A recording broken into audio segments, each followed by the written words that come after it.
Inaresto ng pulisya ang dalawang lalaki at nasamsam ang halos 2.8 milyong pisong halaga ng petrolyo at kagamitan sa operasyon kontra illegal na fuel trading sa Barangay Santo Niño, Sablayan Occidental, Mindoro. Ayon sa Philippine National Police, isinagawa ang operasyon ng CIDG Occidental Mindoro Provincial Field Unit, katuwang ang Sablayan Municipal Police Station sa ilalim ng Oplan Ligas.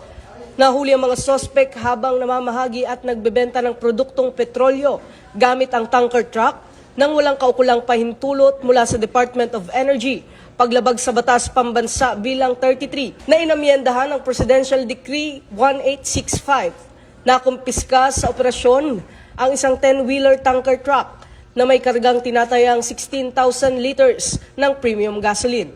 Tinatayang 2,793,000 pesos ang kabuuang halaga ng mga nasamsam, kabilang ang tanker truck at petrolyo.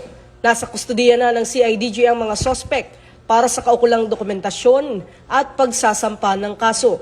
Ito ang bagong PNP para sa bagong Pilipinas, serbisyong mabilis, tapat at nararamdaman.